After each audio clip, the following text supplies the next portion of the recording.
지금 미국 펜타곤이 발칵 뒤집혔습니다. 한국은 우리 기술 없이는 아무것도 못합니다. 그저 방위비나 내놓는 ATM 기계일 뿐이죠. 전부 통제 가능하다던 그들의 오만이 단 하룻밤 만에 공포로 바뀌었습니다.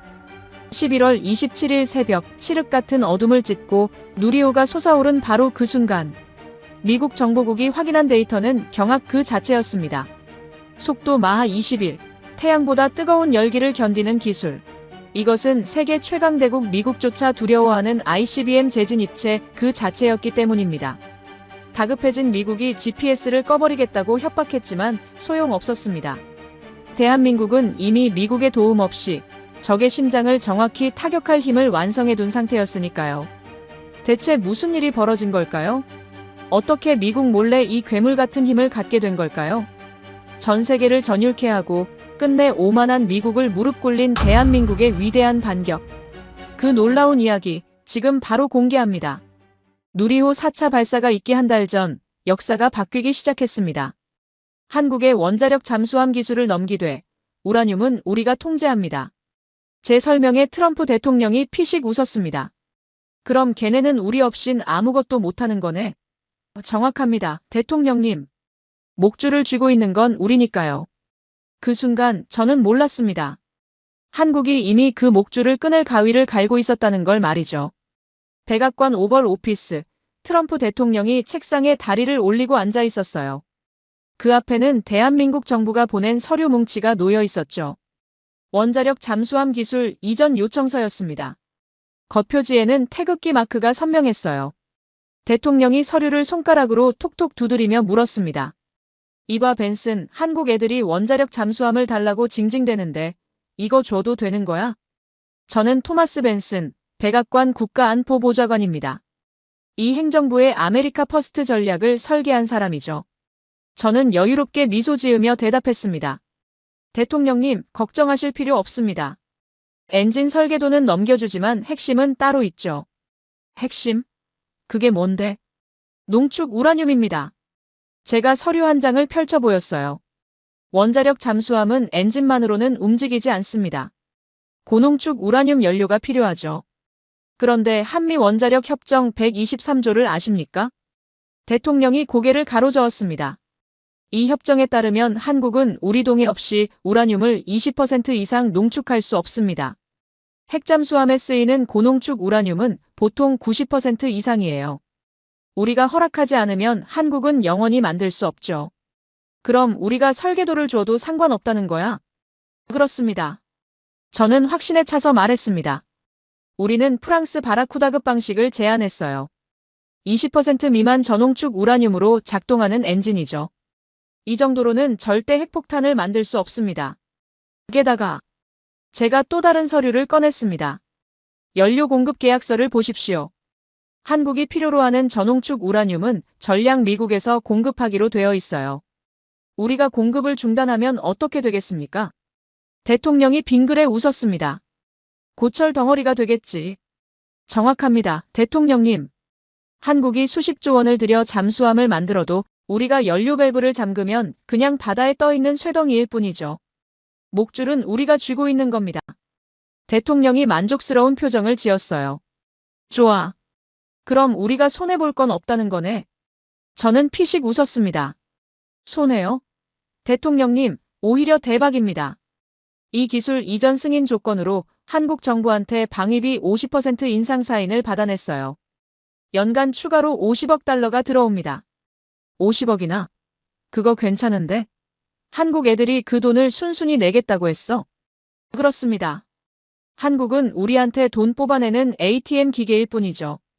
버튼만 누르면 돈이 나오는 겁니다. 트럼프가 호탕하게 웃었습니다. 벤슨, 자네 정말 똑똑한 친구야. 그래, 승인해주지 뭐. 어차피 걔네는 우리 없인 아무것도 못하잖아. 제가 펜을 대통령 손에 쥐어주며 말했습니다. 명심하십시오, 대통령님. 동맹이란 미국의 이익을 위해 존재하는 겁니다. 돈이 안 되면 가차없이 버리면 되죠. 하지만 한국은 다릅니다. 계속 쥐어짜면 계속 나오는 황금알 거위예요. 쾅! 승인 도장이 서류에 찍혔습니다. 그 소리가 집무실 안에 울려 퍼졌어요. 저는 서류를 집어들고 만족스럽게 미소 지었습니다. 대통령님께서 현명한 결정을 내리셨습니다. 한국 정부는 이 승인에 감격할 겁니다. 자기들이 드디어 선진국 대열에 들어섰다고 착각하겠죠. 대통령이 되물었습니다. 착각이라니 무슨 소리야? 한국 정부는 이게 큰 선물이라고 생각한다는 거야? 그렇습니다. 그들은 이게 선물인 줄 알겠지만 사실은 더 단단한 목줄이죠. 우리가 언제든 조여버릴 수 있는 겁니다. 저는 창밖을 바라봤습니다. 백악관 정원 너머로 워싱턴 기념탑이 보였어요. 저 탑처럼 미국은 언제나 세계 정상에 서 있을 겁니다. 한국 따위는 우리 발밑에서 고개 숙이고 있을 거예요. 대통령이 물었습니다. 벤슨, 혹시 한국이 우리를 배신할 가능성은 없나? 저는 고개를 저었습니다. 없습니다, 대통령님. 배신하려면 힘이 있어야 하죠. 한국은 반도체나 만들고 자동차나 파는 나라예요. 우리한테 기술 구걸하는 처지에 무슨 배신을 하겠습니까? 게다가 북한 위협이 있는 한 한국은 절대로 우리를 떠날 수 없습니다. 북한 말이지. 김정은이 계속 미사일 쏘아대는데 한국이 우리 없이 버틸 수 있겠어? 그렇습니다. 김정은이 핵무기를 들이대고 있는데 주한미군 없이 한국이 버틸 수 있겠습니까? 그들은 우리에게 의존할 수밖에 없어요. 영원히 말이죠. 트럼프가 고개를 끄덕였습니다. 좋아. 그럼 이 계약 밀어붙이자고. 제가 마지막으로 강조했습니다. 명심하십시오, 대통령님. 우리가 세계 패권국인 이유는 힘 때문만이 아닙니다. 동맹들을 우리 손아귀에 쥐고 있기 때문이죠. 한국도 마찬가지입니다. 목줄을 쥐고 있는 한 그들은 절대 우리를 벗어날 수 없어요. 저는 서류를 가슴에 품고 집무실을 나왔습니다. 복도를 걸으며 생각했죠. 한국. 그저 작은 나라일 뿐이야. 우리가 통제하고 우리가 관리하는 거지. 그들이 감히 우리를 거스를 수 있겠어? 그날 저녁 저는 펜타곤에 전화를 걸었습니다. 기술 이전 승인 났습니다. 설계도 넘겨주되 핵심 부품은 빼고 주십시오. 그리고 연료 공급 계약서에 중단 조항 확실히 넣어두세요. 언제든 우리가 끌 수 있게 말입니다. 전화기 너머에서 국방부 관계자가 대답했어요. 알겠습니다, 보좌관님. 한국은 우리 손바닥 아닙니다. 저는 전화를 끊고 위스키 잔을 들었습니다. 한국의 미래에 건배하면서요. 아니, 정확히는 우리가 설계한 한국의 미래에 건배했죠. 그때까지만 해도 저는 확신했습니다. 한국은 영원히 우리 밑에 있을 거라고. 우리가 던져주는 빵 부스러기나 받아먹으며 꼬리 흔들 거라고 말입니다. 하지만 제 확신은 곧 산산조각 날 운명이었습니다. 한국은 이미 움직이고 있었으니까요.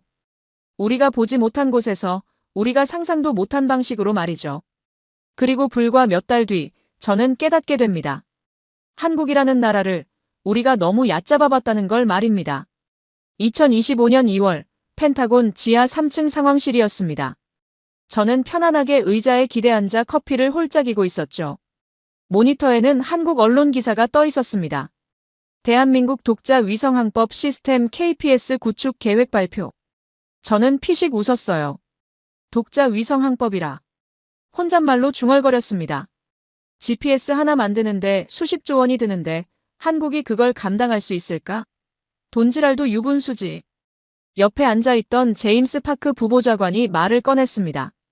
보좌관님, 한국이 꽤 진지한 것 같습니다.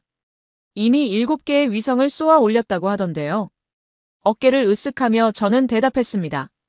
위성 몇 개 띄운다고 GPS가 되는 줄 아나? 최소 24개는 있어야 제대로 작동하죠. 게다가 그건 하드웨어일 뿐이에요. 정밀 측위 알고리즘, 암호화 기술, 지상 관제 시스템. 그런 건 수십 년 걸려야 완성되는 겁니다. 그래도 한국이 집요하게 밀어붙이면. 걱정 마세요, 파크. 제가 손을 내저으며 말했습니다. 한국은 결국 우리한테 손 벌릴 겁니다. GPS 신호 없이는 미사일 하나 제대로 못 쏘니까요. 그때 또 방위비 올려받으면 되죠.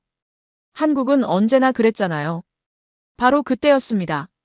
상황실 문이 벌컥 열리면서 에밀리 첸 국방정보국 분석관이 뛰어들어왔습니다. 숨을 헐떡이고 있었어요. 얼굴이 새하얗게 질려 있었죠. 보좌관님. 다급한 목소리였습니다. 지금 KPS 비웃을 때가 아닙니다. 큰일 났어요. 저는 커피잔을 내려놓았습니다. 첸, 무슨 일인데 그래? 진정하고 천천히 말해봐요. 방금 NRO 정찰 위성에서 들어온 긴급 데이터입니다. 에밀리가 태블릿을 제 앞에 내밀었습니다. 어젯밤 11시 47분, 한국 서해안 충남 태안군 안흥 시험장에서 발사체가 쏘아 올려졌어요. 하지만 이건 단순한 위성 발사가 아닙니다. 저는 여유롭게 웃으며 화면을 들여다봤습니다. 또 위성 쏘은 거겠지. 그게 뭐가 큰일이에요? 한국이 위성 몇 개 더 띄웠다고 해서. 말을 마치기도 전에 제 눈이 화면의 숫자에 고정됐습니다. 마하 21. 이게 무슨... 손이 떨리기 시작했습니다. 에밀리가 빠르게 설명을 이어갔습니다. 발사 후 3분 만에 고도 100km를 돌파했어요. 대기권을 완전히 벗어났습니다. 그리고 보십시오. 이 궤적을. 그녀가 화면을 확대했죠. 화면에 빨간 선이 그려져 있었습니다. 발사체는 대기권 밖으로 치솟았다가 다시 지구로 떨어지고 있었어요. 하지만 일반적인 포물선이 아니었습니다. 물수제비처럼 대기권 경계면을 스치듯 튕겨 오르며 활강하고 있었죠. 부스트 글라이드 기법입니까? 제가 중얼거렸습니다.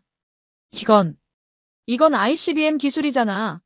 한국이 감히 우리 허락도 없이 이런 걸 개발했다는 겁니까? 맞습니다, 보좌관님. 에밀리의 목소리가 떨렸습니다. 하지만 더 충격적인 건 이겁니다. 다음 데이터가 화면에 펼쳐졌습니다. 재진입 온도 그래프였어요. 빨간 선이 6000도를 가리키고 있었죠. 재진입할 때 발생한 열이 6000도였습니다. 이 온도면 보통 탄두는 녹아내려요. 대기와의 마찰로 인한 플라즈마가 발생하면서 전파도 완전히 차단되죠. 우리는 이걸 블랙아웃 구간이라고 부릅니다. 에밀리가 숨을 고르며 말했습니다. 하지만 이 발사체는 달랐어요. 블랙아웃 구간에서도 계속 기동했습니다. 심지어 회피 동작까지 했어요. 제가 벌떡 일어섰습니다. 회피 기동. 재진입하면서 회피 기동을 했다고요? 그게 가능한 겁니까? 풀업 동작입니다. 에밀리가 그래프를 손가락으로 짚으며 설명했습니다. 대기권에 진입하면서 순간적으로 기술을 들어 고도를 높였다가 다시 강화했어요. 이건 요격 미사일의 추적을 회피하는 고급 기술입니다. 러시아나 중국도 최근에야 실전 배치한 수준이죠. 커피잔이 제 손에서 미끄러질 뻔했습니다. 손이 부들부들 떨렸죠. 한국이 우리 승인도 없이 재진입 기술을 완성했다는 겁니까? 도대체 우리 정찰 위성은 뭐 한 거예요? 이런 걸 왜 미리 못 잡았어? 위성은 발사 자체는 포착했습니다. 에밀리의 얼굴이 창백했습니다. 하지만 한국 정부가 이걸 과학 로켓 실험이라고 공식 발표했거든요. 대기권 재진입 기술 연구용이라고요. 우리도 그냥 민간 우주 개발의 일환이라고 생각했어요. 그런데 데이터를 분석해보니 그녀가 입술을 깨물었습니다. 이건 명백한 ICBM 시험 발사였습니다. 저는 자리에 주저앉았습니다. 머릿속이 새하얘졌어요. 낙탄 지점 오차는 얼마였어요? 에밀리가 마지막 데이터를 펼쳤습니다. 목표 지점에서 오차 3m입니다. 보좌관님. 3m라고요? 그렇습니다. 발사 지점에서 500km를 날아가서 딱 3m 오차예요. 이건 우리 미니트맨 ICBM보다 정확합니다. 건물의 특정 창문을 골라서 타격할 수 있는 수준이죠. 제 등에서 식은땀이 흘러내렸습니다. 3m 오차라면 제 집무실 책상 위를 정확히 맞출 수 있다는 뜻이었죠. 그런데 보좌관님, 에밀리가 더 충격적인 말을 꺼냈습니다. 진짜 문제는 따로 있습니다. 뭐요? 이것보다 더한 게 있다는 겁니까? 화면이 다시 바뀌었습니다. 복잡한 신호 분석 그래프가 나타났어요. 이 미사일을 유도한 항법 신호를 추적했습니다. 우리는 당연히 미국 GPS 신호일 거라고 생각했죠. 에밀리가 숨을 깊이 들이쉬었습니다. 그런데 아니었어요. 미국 GPS가 아니었습니다. 그럼 뭐였는데요? 알 수 없는 암호화된 위성 신호였습니다. 에밀리의 목소리가 높아졌습니다. 주파수 대역도 우리 GPS와 완전히 달랐어요. 신호 코드도 독자적이었고요. 완전히 새로운 항법 체계였습니다. 저는 의자 등받이에 몸을 기댔습니다. 온몸에서 힘이 빠져나갔어요. 한국이 독자적인 GPS를 이미 완성했다는 말입니까? 에밀리가 고개를 끄덕였습니다. 그렇습니다, 보좌관님. 지난 3년간 한국이 쏘아올린 7개의 과학 위성들. 우리는 그게 진짜 과학 연구용이라고 생각했어요. 기상 관측이나 통신용이라고요. 하지만 전부 속임수였습니다. 그것들은 전부 항법 위성이었어요. 한국은 우리 코앞에서 독자적인 눈을 완성하고 있었던 겁니다. 주먹으로 책상을 내리쳤습니다. 제기랄. 우리가 완전히 당했어. KPS를 비웃고 있을 때 그놈들은 이미 완성하고 있었던 거야. 제임스 파크 부보좌관이 떨리는 목소리로 물었습니다. 보좌관님, 이게 정확히 어떤 의미인지 설명해 주실 수 있습니까? 저는 천천히 대답했습니다. 우리가 GPS 신호를 차단해도 한국군은 멈추지 않는다는 겁니다. 아니, 더 심각해요. 한국은 우리 승인 없이도 ICBM급 미사일을 만들 능력이 있다는 거죠. 핵탄두만 없을 뿐 운반 수단은 이미 실전 수준으로 완성한 겁니다. 상황실이 무거운 침묵에 잠겼습니다. 저는 창밖을 바라봤어요. 워싱턴의 밤하늘에 별들이 반짝이고 있었죠. 저 하늘 어딘가에 한국의 위성들이 떠 있을 겁니다. 우리를 지켜보면서 말이에요. 한국 놈들. 이를 갈며 말했습니다. 우리가 목줄을 쥐고 있다고 착각하는 동안 그들은 그 목줄을 끊을 가위를 갈고 있었어. 바로 우리 코앞에서.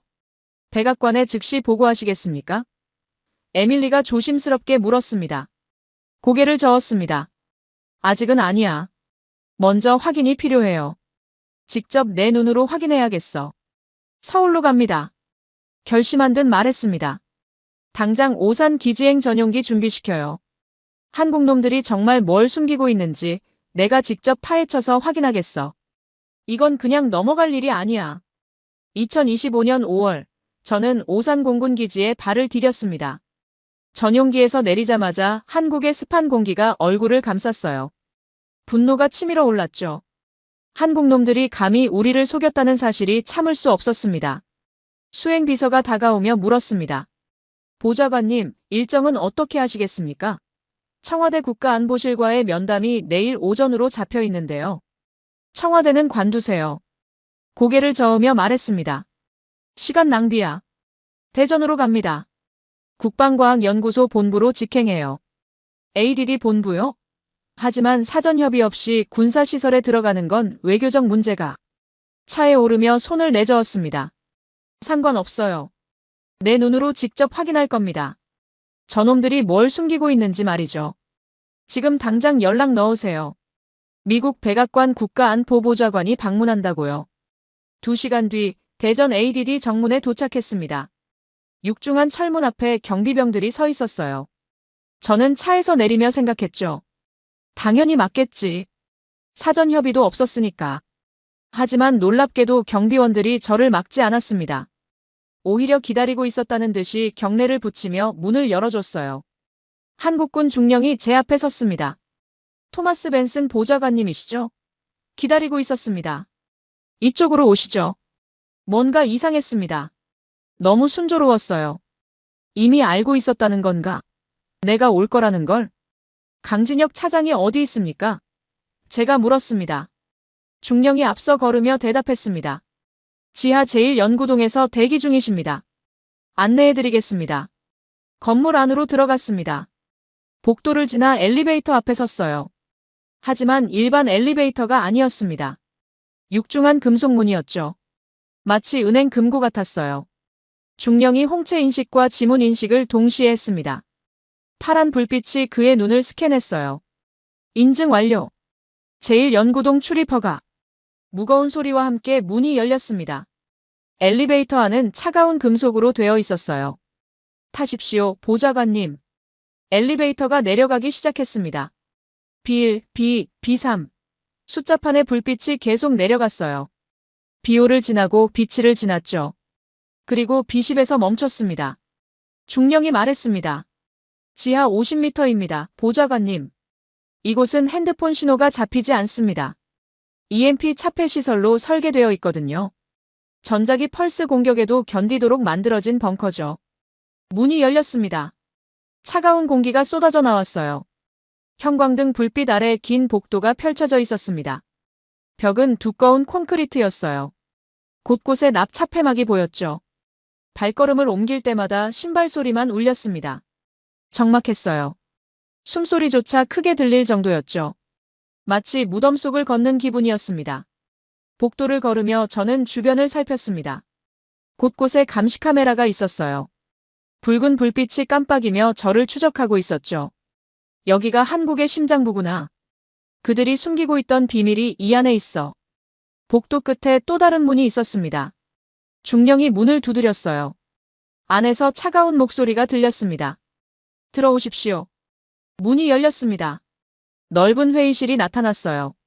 한가운데 긴 테이블이 놓여 있었고 그 끝에 한 남자가 앉아 있었습니다. 강진혁 차장이었죠. 무표정한 얼굴로 저를 바라보고 있었어요. 오셨습니까, 벤슨 보좌관님? 강진혁이 자리에서 일어나지도 않은 채 말했습니다. 기다리고 있었습니다. 제 안에 분노가 폭발했습니다. 테이블을 향해 성큼성큼 걸어가며 소리쳤어요. 강 차장, 당신들 제정신입니까? 우리 몰래 재진입체를 만들어. 이거 한미 미사일 지침 위반 아닙니까? 강진혁은 눈 하나 깜짝하지 않았습니다. 오히려 미세하게 미소를 지었어요. 미사일 지침은 2021년에 이미 종료됐습니다. 보좌관님. 법적으로 우리는 아무 문제가 없어요. 법적으로는 그렇겠죠. 주먹으로 테이블을 쳤습니다. 하지만 동맹의 신뢰는 어떻습니까? 당신들이 그런 걸 개발하면 우리한테 먼저 알렸어야죠. 이건 명백한 배신입니다. 강진혁이 차갑게 웃었습니다. 배신이라. 흥미로운 단어 선택이시네요. 그럼 보좌관님, 당신들이 우리를 ATM 기계라고 부를 때는 뭐였습니까? 그건 동맹의 신뢰였나요? 저는 숨을 고르며 최후 통첩을 던졌습니다. 좋아요. 어쨌든 당신들이 만든 재진입체 당장 폐기하시죠. 안 그러면 내일 당장 주한미군 철수 검토에 들어갑니다. 침묵이 흘렀습니다. 그리고 GPS 신호도 꺼버릴 겁니다. 제 목소리가 높아졌습니다. 그러면 당신들 미사일은 쓸모없는 고철 덩어리가 되죠. 당신들이 아무리 재진입체를 만들어도 유도 시스템이 없으면 날아가지도 못합니다. 강진혁이 천천히 자리에서 일어났습니다. 제 눈을 똑바로 보며 말했어요. GPS를 끄시겠다고요? 그의 입꼬리가 올라갔습니다. 그거 참 잘 됐군요, 보좌관님. 안 그래도 테스트해보려던 참이었습니다. 뭐라고요? 강진혁이 벽을 향해 걸어갔습니다. 어차피 위성에 다 찍혔으니 오해하시기 전에 진짜를 보여드리는 게 낫다고 판단했습니다. 그래서 당신을 초대한 겁니다, 보좌관님. 강진혁이 벽의 패널에 손을 올렸습니다. 빨간 버튼이 불빛을 내며 깜빡이고 있었어요.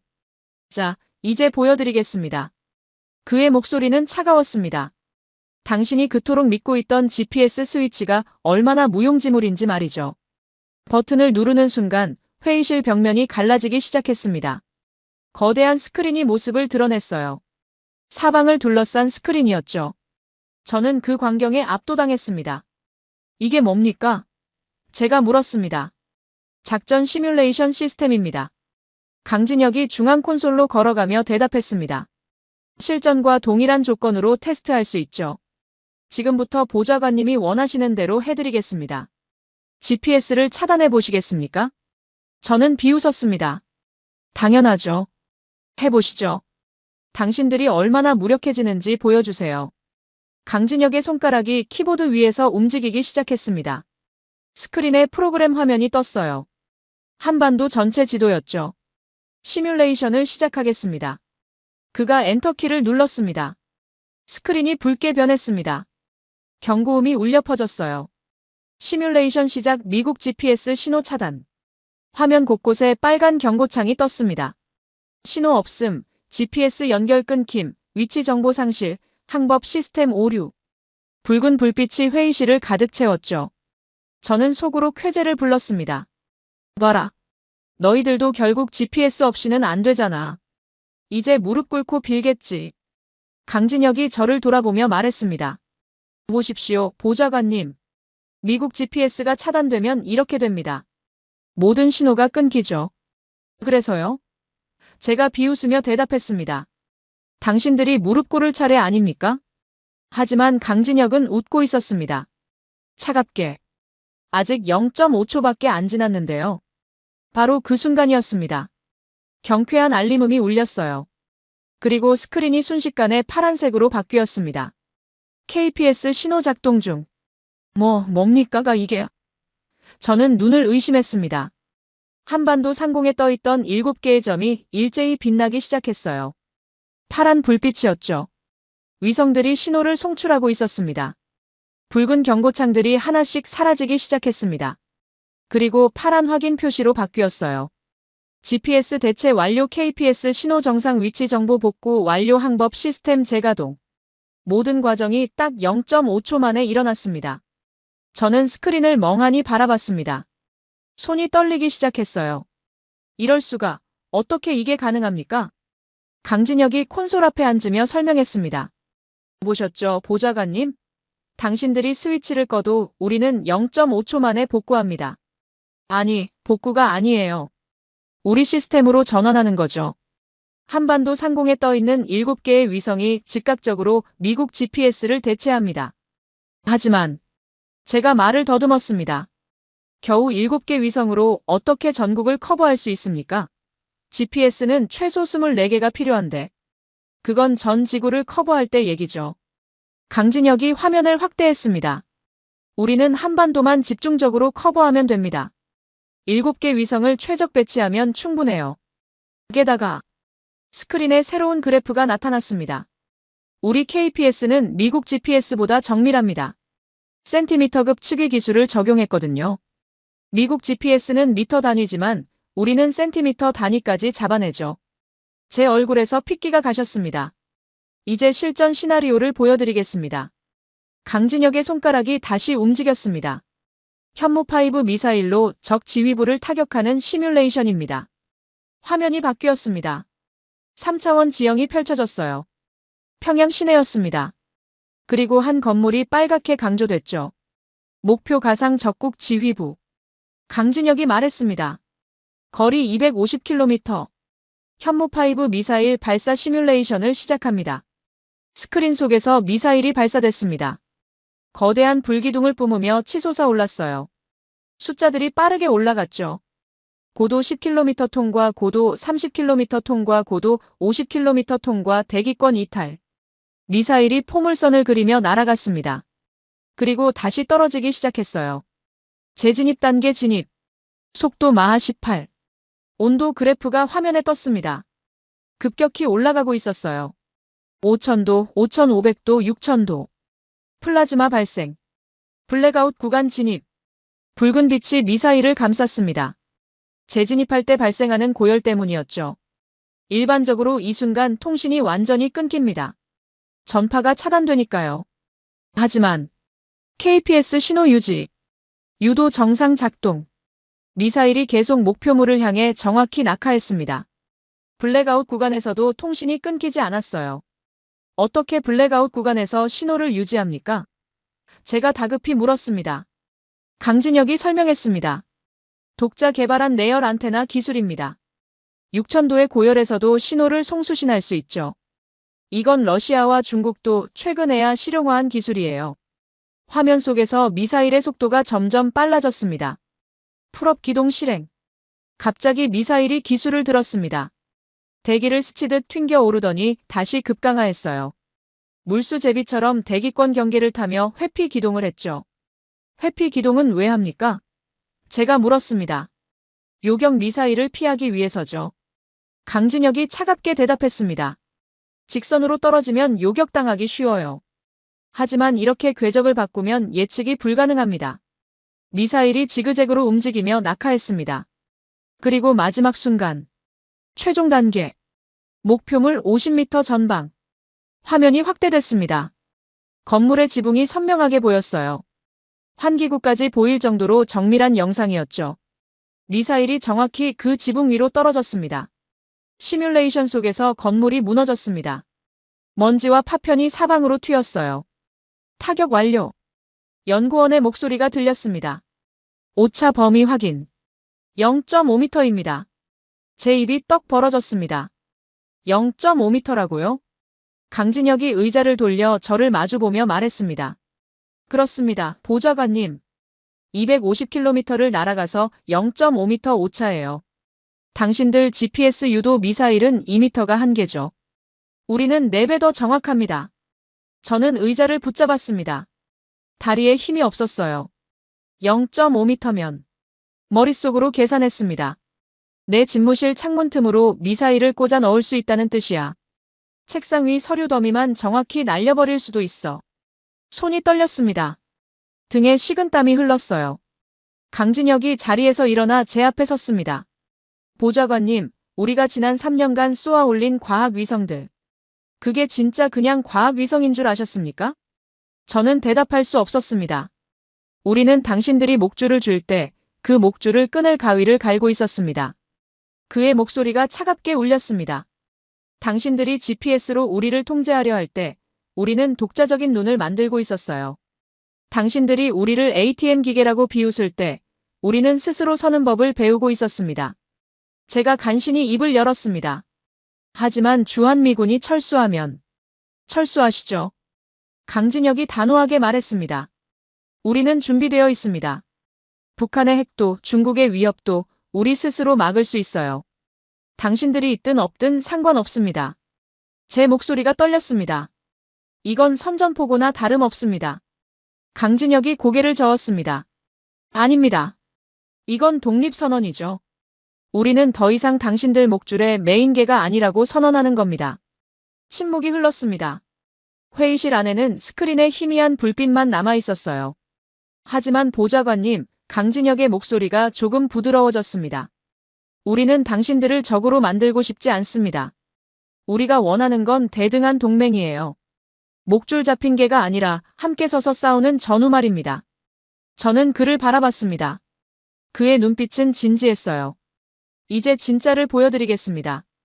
강진혁이 또 다른 문을 가리켰습니다. 저 안에 우리의 최종 병기가 있습니다. 당신이 정말 두려워해야 할 게 뭔지 보여드리죠. 문이 완전히 열렸습니다. 거대한 경납고가 모습을 드러냈어요. 천장이 보이지 않을 정도로 높았죠. 형광등 불빛이 차갑게 내부를 비추고 있었습니다. 제형구역입니다. 강진혁이 앞서 걸으며 말했습니다. 우리의 최종 병기가 보관된 곳이죠. 저는 떨리는 다리로 그를 따라갔습니다. 경납고 안으로 들어서는 순간 숨이 멎는 것 같았어요. 검은색 금속 덩어리였습니다. 아니, 덩어리라고 부르기엔 너무 거대했어요. 마치 누워있는 검은 탑 같았죠. 길이가 20m는 좋게 넘어 보였습니다. 제 목소리가 떨렸습니다. 저게 뭡니까? 강진혁이 미사일 옆으로 걸어가며 대답했습니다. 현무5입니다. 탄두 중량 8톤의 괴물이죠. 8톤? 저는 믿을 수 없다는 표정으로 물었습니다. 그렇습니다. 강진혁이 미사일의 차가운 금속 표면에 손을 댔습니다. 보통 미사일 탄두가 500kg에서 1톤인 걸 생각하면 이건 괴물이죠. 하지만 우리에게는 필요했습니다. 저는 천천히 미사일에 다가갔습니다. 가까이서 보니 더 압도적이었어요.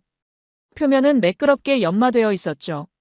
마치 거대한 조각품 같았습니다. 입술이 바짝 말랐습니다. 왜 이렇게 큰 탄두가 필요합니까? 강진혁이 미사일을 어루만지며 말했습니다. 보좌관님, 우리는 핵을 만들지 않습니다. 핵은 정치적으로 너무 시끄럽고 사용 후엔 땅을 못 쓰게 만들죠. 국제사회의 제재도 감당할 수 없고요. 그럼 이건? 대신 우리는 이걸 만들었습니다. 그의 목소리가 차가웠습니다. 재래식 탄두지만 효과는 전술핵에 버금갑니다. 지하 100m 벙커를 붕괴시키고 인공지진을 일으키는 괴물이죠. 제 다리가 후들거렸습니다. 재래식으로. 어떻게 그게 가능합니까? 강진혁이 설명을 이어갔습니다. 운동에너지 공식을 아십니까? 에너지는 질량 곱하기 속도의 제곱에 비례합니다. 8톤의 탄두가 마하 10 이상의 속도로 꽂히면 어떻게 될까요? 저는 머릿속으로 계산했습니다. 그리고 전율이 등골을 타고 올라왔어요. 수킬로톤급 폭발력입니까? 정확합니다. 강진혁이 미소를 지었습니다. 작은 전술핵과 비슷한 파괴력이 나옵니다. 하지만 방사능은 없죠. 그냥 엄청난 운동 에너지로 목표물을 물리적으로 분쇄하는 겁니다. 저는 미사일을 바라봤습니다. 검은 표면이 형광등 불빛을 반사하고 있었어요. 마치 살아있는 것처럼 느껴졌죠. 누가 우리를 건드리면 강진혁의 목소리가 낮게 깔렸습니다. 우리는 핵 없이도 그 나라 지도부를 지도에서 물리적으로 지워버릴 겁니다. 그게 북한이든 중국이든 혹은 우리를 배신한 동맹이든 말입니다. 마지막 말에 저는 움찔했습니다. 분명히 저를 겨냥한 말이었어요. 제가 중얼거렸습니다. 이건 무기가 아니라 재앙입니다. 재앙이라. 강진혁이 고개를 끄덕였습니다. 좋은 표현이네요. 맞습니다. 이건 재앙이에요. 하지만 우리를 건드리는 자들에게만 해당되는 재앙이죠. 저는 미사일 주변을 천천히 걸었습니다. 길이가 정말 엄청났어요. 끝이 보이지 않을 정도였죠. 이걸 어떻게 발사합니까? 제가 물었습니다. 강진혁이 미사일 아래쪽을 가리켰습니다. 콜드 런치 방식입니다. 압축가스로 미사일을 공중으로 먼저 띄운 뒤 안전 고도에서 점화하는 거죠. 왜 그런 복잡한 방식을 씁니까? 두 가지 이유가 있습니다. 손가락을 들어 보이며 설명했습니다. 첫째, 발사대를 보호할 수 있어요. 미사일이 발사대에서 멀리 떨어진 뒤 점화하니까 엄청난 화염에도 발사대가 멀쩡하죠. 재사용이 가능합니다. 둘째는요. 은밀성입니다. 강진혁의 눈빛이 날카로워졌습니다. 일반 발사는 불기둥이 크게 일어나서 금방 탐지돼요. 하지만 콜드런치는 초기 발사 신호가 약합니다.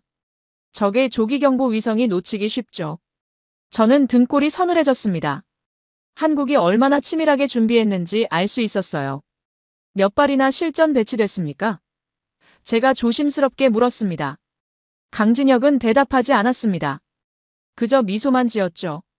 저는 미사일 앞에 섰습니다. 탄 두 부분이었어요. 뾰족한 원뿔 모양으로 되어 있었죠. 표면에는 미세한 홈들이 새겨져 있었습니다. 이 홈들은 뭡니까? 제가 물었습니다. 공기 저항을 줄이기 위한 설계입니다. 강진혁이 설명했습니다.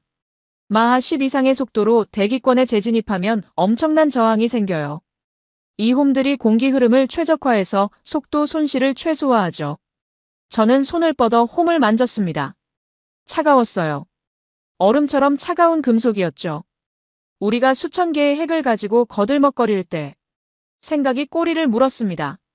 이들은 핵 없이도 세상을 멸망시킬 수 있는 몽둥이를 깎고 있었어. 본능적인 공포가 밀려왔습니다. 이건 단순한 무기가 아니었어요. 한국인의 한과 집념이 응축된 결정체 같았죠. 보좌관님, 강진혁이 제 옆에 섰습니다. 70년 동안 우리는 참았습니다. 북한의 위협에 떨고 강대국들의 눈치를 보면서 말이죠. 하지만 이제 끝입니다. 저는 그를 바라봤습니다. 우리는 스스로를 지킬 힘을 만들었어요. 그의 목소리에 감정이 실렸습니다. 이 미사일은 단순한 무기가 아닙니다. 우리의 자존심이고 우리의 주권이며 우리의 미래예요. 침묵이 흘렀습니다. 경납고 안에는 미사일의 거대한 그림자만 드리워져 있었어요. 이건 예술입니다. 강진혁이 미사일을 쓰다듬었습니다. 생존을 위한 예술이죠. 우리는 핵을 만들 수 없었어요. 국제사회가 허락하지 않으니까요. 하지만 우리는 길을 찾았습니다. 재래식 무기로 핵을 능가하는 괴물을 만든 거죠. 저는 뒤로 물러섰습니다. 압도당했어요. 이 거대한 검은 탑 앞에서 저는 한없이 작아지는 기분이었죠. 감히 우리가 통제할 수 있는 수준이 아니야. 혼잣말로 중얼거렸습니다. 강진혁이 그 말을 들었습니다. 맞습니다, 보좌관님. 당신들이 통제할 수 있는 수준이 아니에요. 이건 우리가 70년간 쌓아온 기술력과 절박함의 결정체입니다. 누구도 이걸 막을 수 없어요. 제 손이 떨렸습니다. 경납고를 나오며 저는 뒤를 돌아봤습니다. 거대한 검은 미사일이 여전히 그곳에 누워 있었어요. 마치 잠자는 용 같았죠. 한국은 이미 우리 손을 떠났어. 다음 날, 귀국 비행기 아니었습니다. 저는 창밖을 멍하니 바라보고 있었어요. 태평양의 검은 밤바다가 끝없이 펼쳐져 있었죠. 머릿속은 복잡했습니다. 강진혁이 보여준 그 거대한 미사일이 계속 눈앞에 아른거렸어요. 검은 탑처럼 누워있던 현무5, 8톤의 탄두, 0.5m의 정밀도. 우리가 완전히 틀렸어. 생각이 꼬리를 물었습니다. 옆자리에 제임스 파크가 조심스럽게 물었습니다. 보좌관님, 괜찮으십니까? ADD에서 뭘 보셨는지. 괜찮지 않습니다. 저는 솔직하게 대답했습니다. 파크, 우리는 큰 실수를 했어. 한국을 너무 얕잡아 봤어. 바로 그때였습니다. 비행기 안에 위성전화가 울렸습니다. 에밀리 첸이었어요. 보좌관님. 그녀의 목소리가 떨리고 있었습니다. 큰일 났습니다. 지금 CNN 보고 계십니까? 비행기 아닌데 무슨. 저는 노트북을 켰습니다. CNN 속보가 화면 가득 떴어요. 긴급 속보 한국, 비밀리에 대량살 상무기 개발 의혹. 미국의 뒤통수 쳤다. 제 손에서 커피잔이 떨어질 뻔했습니다. 이게 무슨. 에밀리가 다급하게 말했습니다. 밀러 국방장관이 제 보고서를 빼돌렸어요. 제가 NRO 데이터 분석한 거, 그걸 언론에 흘렸습니다. 지금 워싱턴이 난리예요. 화면을 스크롤했습니다. 기사 내용이 쏟아졌죠. 한국, 미국 몰래 ICBM급 미사일 개발 동맹. 배신한 대한민국 제재해야 한국의 비밀 핵무기 프로그램 의혹. 제 머리가 지끈거렸습니다. 밀러 장관이 왜 이런 짓을 한 겁니까? 한국을 압박하려는 것 같습니다. 에밀리의 목소리가 떨렸습니다. 그리고 보좌관님, 더 나쁜 소식이 있어요. 뭔데요? 백악관 앞에 시위대가 모였습니다. 수백 명이 모여서 배신자 한국을 제재하라고 외치고 있어요. 그리고요? 에밀리가 숨을 고르며 말했습니다. 밀러 장관이 당신을 한국에 매수된 유약한 관료라고 언론에 흘렸습니다. 지금 폭스뉴스에서 당신 이름이 나오고 있어요. 제 얼굴이 굳었습니다. 뭐라고요? 대통령님께 단독 면담을 요청했다고 합니다. 지금 오벌 오피스에서 보고 중일 겁니다. 한국을 특별 우려국으로 지정하고 반도체 장비 수출을 전면 금지하고 주한미군 2개 사단을 즉각 철수하자는 내용이에요. 저는 자리에서 벌떡 일어났습니다. 안 돼. 그렇게 되면. 보좌관님, 서둘러야 합니다. 에밀리가 외쳤습니다. 대통령님이 서명하기 전에 막아야 해요. 전화를 끊고 조종석으로 달려갔습니다. 기장, 최대 속도로 워싱턴까지 가주세요. 얼마나 걸립니까? 현재 속도로 5시간입니다. 3시간 안에 도착할 수 없습니까? 무리입니다. 보좌관님. 물리적으로. 제가 소리쳤습니다. 엔진 출력 최대로 올리세요. 지금 당장. 비행기가 속도를 높이기 시작했습니다. 저는 자리로 돌아와 노트북을 열었어요. 손이 떨렸죠. 밀러 그 자식. 이를 갈았습니다. 상황을 전혀 이해하지 못하고 있어. 한국을 제재하면 우리가 망한다는 걸 모르고 있어. 파크가 물었습니다. 보좌관님, 뭘 어떻게 하시겠습니까? 저는 가방에서 USB를 꺼냈습니다. 강진혁이 떠나기 전에 건네준 것이었어요. 이 안에 뭐가 들었는지 아십니까? 강진혁이 물었었죠. 모르겠습니다. 당신들이 봐야 할 진실입니다. 그가 USB를 제 손에 쥐어줬습니다. 미국이 한국 없이 태평양을 지킬 수 없다는 증거죠. 필요할 때 쓰십시오. 저는 USB를 노트북에 꽂았습니다. 파일이 열렸어요. 태평양 작전 지도였습니다. 미군 함정과 기지들이 표시되어 있었죠. 그리고 한국 위성들의 커버리지가 겹쳐져 있었습니다. 데이터를 읽으며 저는 경악했습니다. 우리 7함대의 조기경보 데이터. 40%가 한국 위성에서 온다고. 더 읽어내려갔습니다. 중국 미사일 추적, 한국 레이더 정보가 핵심이라니. 손이 떨렸습니다. 한국과의 데이터 링크가 끊기면 우리 항모전단이 4분간 장님이 된다고. 제 등에 식은땀이 흘렀습니다. 4분이면 중국의 극초음속 미사일이 항모를 격침시키기에 충분한 시간이었어요. 저는 중얼거렸습니다. 젠장, 밀러는 이걸 모르고 있어. 비행기가 앤드루스 공군기지에 착륙했습니다. 저는 뛰어내려 대기 중이던 차에 올라탔어요. 백악관으로. 최대한 빨리요. 차가 사이렌을 울리며 달렸습니다. 워싱턴 거리는 혼란스러웠어요. 곳곳에 시위대가 보였죠. 한국을 제재하라. 배신자들을 용서하지 마라. 백악관에 도착했습니다. 정문을 향해 뛰어갔어요. 경비원이 저를 막아섰습니다. 죄송합니다. 벤슨 보좌관님. 출입증이 일시 정지되었습니다. 뭐라고요? 밀러 국방장관의 명령입니다. 조사가 끝날 때까지. 저는 경비원을 밀쳐냈습니다. 비켜요. 지금 대통령님을 뵈어야 합니다. 보좌관님. 경비원들이 저를 붙잡으려 했습니다. 바로 그때 제 휴대폰이 울렸습니다. 에밀리였어요. 보좌관님. 대통령님이 지금 서명하려고 합니다. 펜을 들었어요.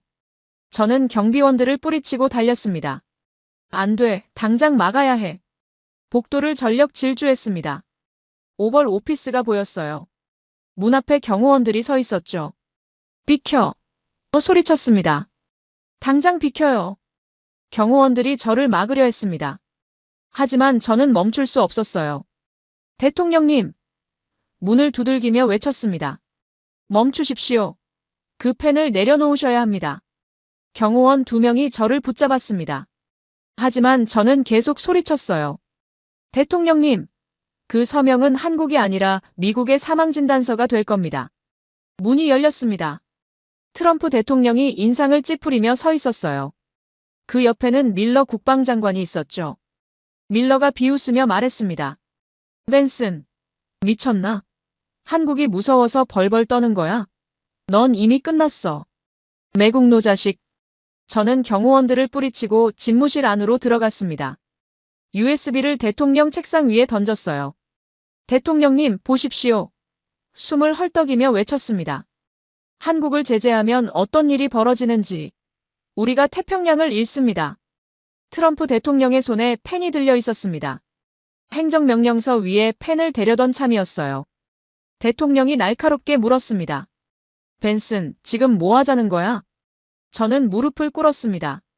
제발 그 펜을 내려놓으십시오. 제가 설명하겠습니다. 3분만 주십시오.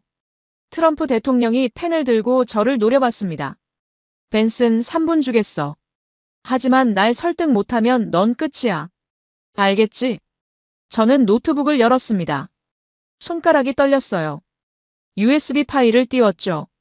밀러 장관이 비웃으며 말했습니다. 대통령님, 저자를 끌어내십시오. 한국한테 매수당한 놈이 무슨 짓을 할지. 닥쳐, 밀러. 대통령이 손을 들었습니다. 일단 들어는 보자고. 벤슨, 시작해. 저는 화면을 대통령에게 돌렸습니다. 태평양 지도가 펼쳐졌어요. 대통령님, 보십시오. 땀을 흘리며 설명했습니다. 이게 우리 칠함대의 작전 구역입니다.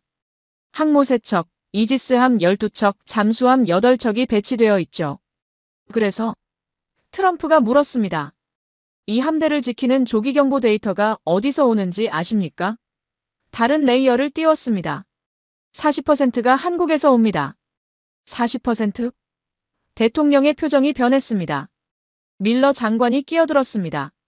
말도 안 돼. 우리는 자체 위성이 있어. 저는 밀러를 노려봤습니다.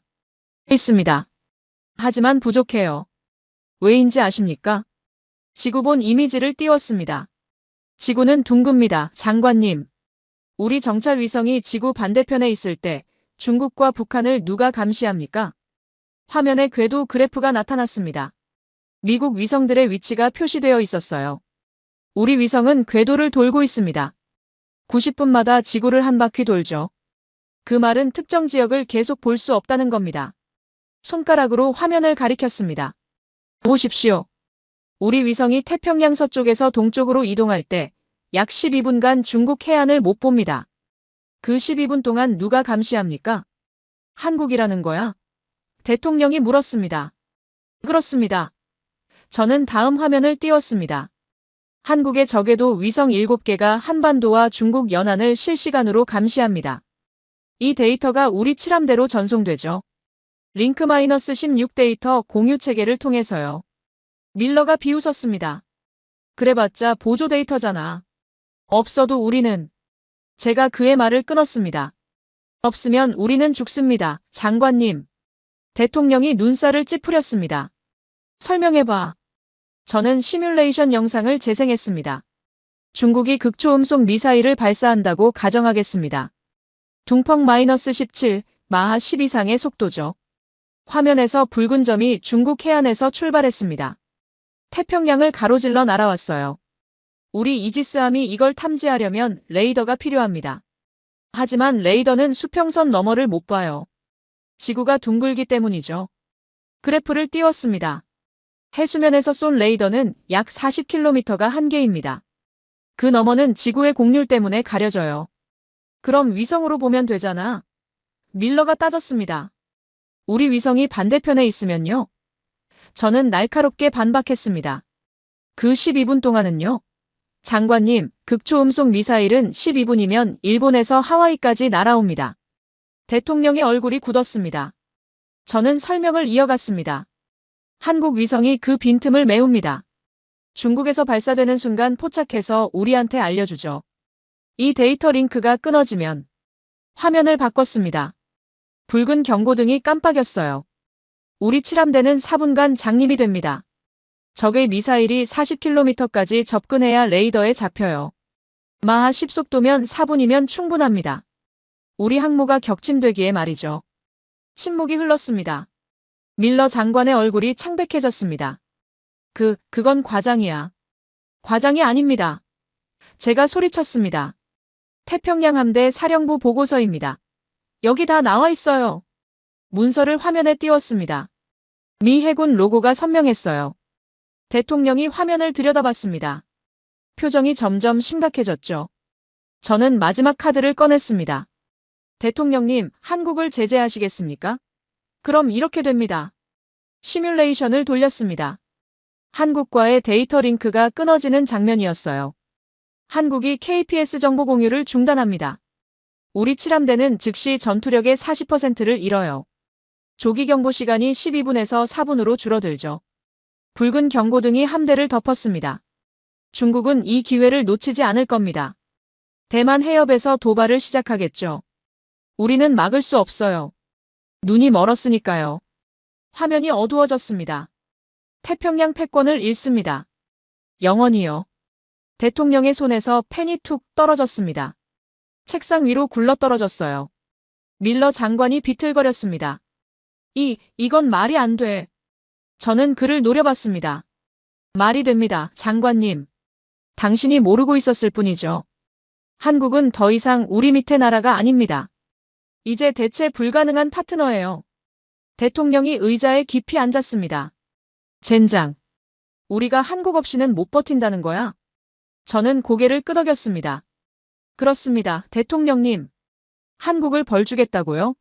그 대가로 우리는 태평양을 잃습니다. 중국이 서태평양을 지배하게 되죠. 일본도, 필리핀도, 호주도 중국 편으로 넘어갈 겁니다. 저는 숨을 고르며 마지막 말을 꺼냈습니다. 한국은 우리가 통제할 수 있는 변수가 아닙니다. 이제는 상수예요. 대체 불가능한 상수입니다. 밀러가 의자를 붙잡고 섰습니다. 다리가 후들거리는 게 보였어요. 대통령이 서류를 집어들었습니다. 그리고 제재 행정명령서를 천천히 찢기 시작했습니다. 대통령이 차갑게 말했습니다. 밀러, 자네 방금 미국을 파멸시킬 뻔했어. 나가. 대통령님. 밀러가 떨리는 목소리로 말했습니다. 나가라고 했어.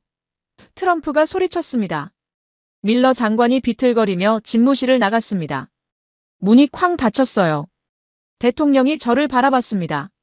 벤슨, 솔직히 말해봐. 우리가 한국한테 진 거야? 저는 거칠게 숨을 몰아쉬었습니다. 지지 않았습니다, 대통령님. 하지만 이겼다고도 할 수 없어요. 이제 우리는 동등해졌습니다.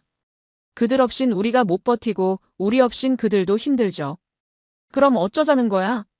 저는 무릎에서 일어났습니다. 협상해야 합니다. 진짜 동맹으로요. 목줄 쥔 주인과 개가 아니라 등을 맞댄 전우로 말입니다. 대통령이 한숨을 쉬었습니다.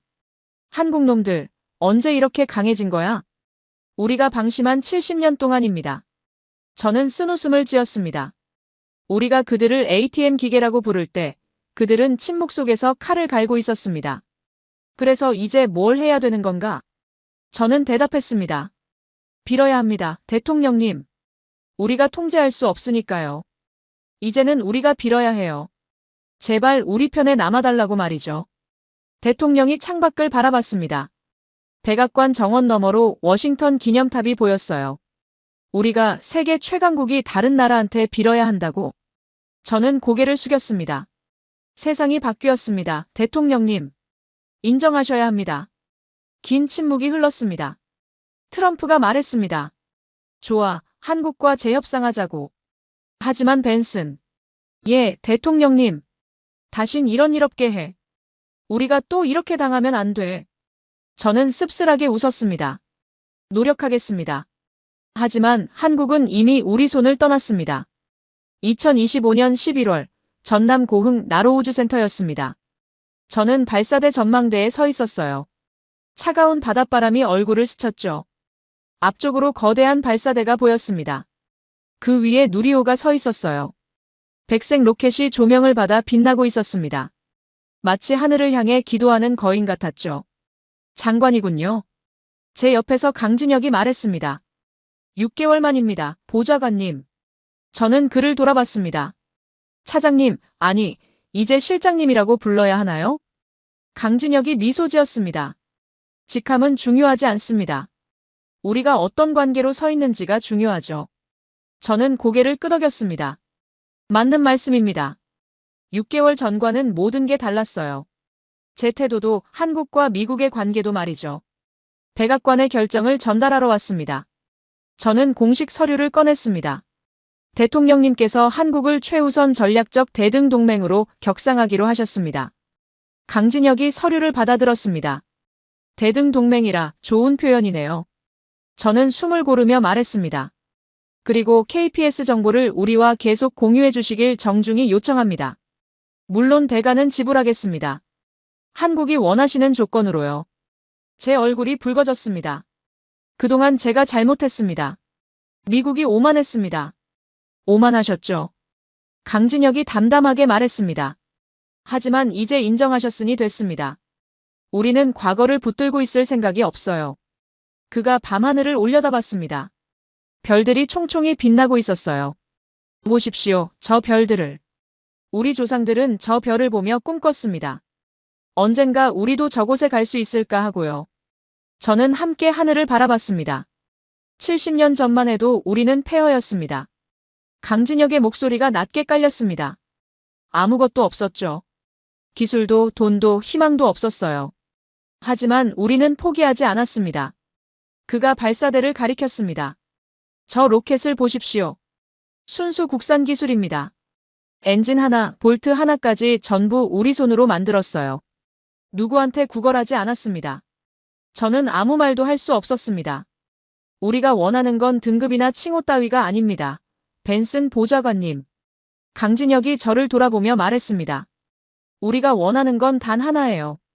누구에게도 그 어떤 강대국에게도 고개 숙이지 않고 우리 아이들의 하늘을 지키는 것. 그뿐입니다. 제 가슴이 뭉클해졌습니다. 스피커에서 방송이 흘러나왔습니다. 발사 10분 전입니다. 관계자 여러분은 안전구역으로 대피해 주십시오. 사람들이 움직이기 시작했습니다. 하지만 저와 강진혁은 그대로 서 있었어요. 함께 보시겠습니까? 강진혁이 물었습니다. 영광입니다.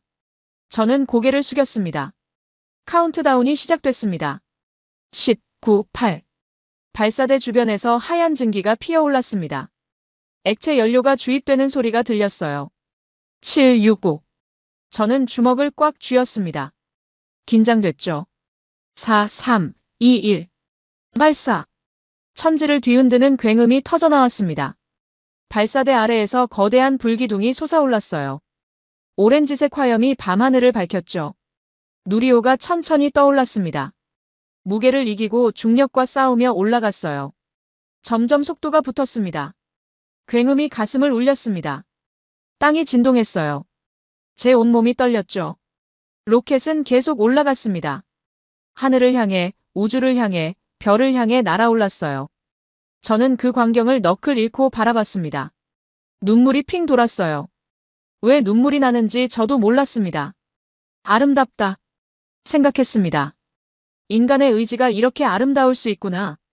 옆을 보니 강진혁의 눈시울도 붉어져 있었습니다. 그는 눈물을 닦으며 미소 지었어요. 해냈습니다. 그가 중얼거렸습니다.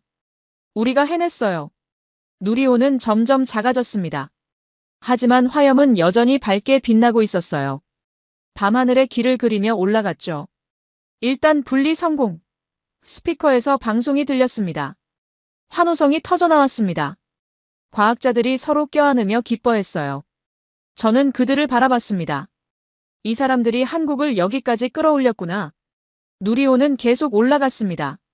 2단 분리, 3단 점화. 모든 게 완벽했어요. 위성 궤도 진입 성공. 최종 보고가 들렸습니다. 발사장이 환호로 가득 찼습니다. 사람들이 뛰고 소리치고 울었어요. 강진혁이 저를 돌아보며 손을 내밀었습니다. 축하합니다, 보좌관님. 우리의 새로운 시작을요. 저는 그의 손을 잡았습니다. 축하는 제가 드려야죠. 당신들이 해냈습니다. 악수를 나누며 저는 깨달았습니다. 제 손이 떨리고 있었어요. 감동 때문이었죠. 밤하늘을 다시 올려다봤습니다. 누리호가 쏘아올린 위성이 저 위 어딘가에서 한국을 지켜보고 있을 겁니다. 나는 오만했다. 속으로 생각했습니다. 우리가 그들을 키웠다고 생각했어. 하지만 그들은 스스로 컸다. 우리가 목줄을 쥐고 흔들 때 그들은 침묵 속에서 칼을 갈았고, 우리가 방패를 내주지 않을 때 그들은 스스로 창이 되었다. 제 눈에서 눈물이 흘러내렸습니다. 부끄러움과 존경이 뒤섞인 눈물이었어요. 이제 인정해야 한다. 마음속으로 다짐했습니다. 이 하늘의 주인은 미국의 허락을 기다리는 자들이 아니라 스스로 운명을 개척한 저 위대한 대한민국이다. 강진혁이 말했습니다. 보좌관님, 이제 우리는 진짜 동맹입니다. 함께 서서 싸우는 전우죠. 저는 고개를 끄덕였습니다. 그렇습니다. 이제야 진짜 동맹이 됐습니다. 그럼 함께 갑시다. 강진혁이 발사장을 향해 걸었습니다. 축하 행사에 참석하셔야죠. 저는 그를 따라 걸었습니다. 발걸음이 가벼웠어요. 하늘을 마지막으로 한 번 더 올려다봤습니다. 별들이 반짝이고 있었어요. 그중 하나가 한국의 위성이었죠. 대한민국. 속으로 중얼거렸습니다. 당신들은 정말 대단합니다. 당신들이 생각하는 것보다 훨씬 더 강합니다. 그리고 저는 미소 지었습니다. 진심 어린 미소였어요. 새로운 시대가 시작됐습니다. 미국과 한국이 진정한 동맹으로 서는 시대가 말이죠. 발사장에서 축하 음악이 흘러나왔습니다. 사람들의 웃음소리와 환호성이 뒤섞였어요. 저는 그 속으로 걸어 들어갔습니다. 더 이상 오만한 미국 관료가 아니라 한국을 존경하는 동맹의 친구로서 말입니다. 밤하늘의 별이 유난히 밝게 빛났습니다. 마치 한국의 미래를 축복하는 것 같았어요. 여러분, 오늘 이야기 어떠셨습니까? 미국이 한국을 대하던 오만함이 결국 한국의 조용한 준비 앞에서 무릎 꿇는 모습을 보셨죠? 우리는 목줄의 메인 개가 아니었습니다. 침묵 속에서 칼을 갈고 스스로 하늘을 열어젖힌 자랑스러운 민족이었어요. 미국 관료의 눈을 통해 우리는 대한민국의 진짜 실력을 다시 한번 확인했습니다. 독자 GPS, 현무미사일, 누리호. 이 모든 게 우리 손으로 이뤄낸 기적이었죠. 여러분께서 오늘 이야기에 감동하셨다면 댓글로 대한민국 만세 남겨주십시오. 여러분의 댓글 하나하나가 이 나라를 향한 응원이 됩니다. 다음에도 더욱 가슴 뜨거운 이야기로 찾아뵙겠습니다. 우리 대한민국이 얼마나 강한 나라인지 계속해서 보여드리겠습니다. 감동방송 TV였습니다.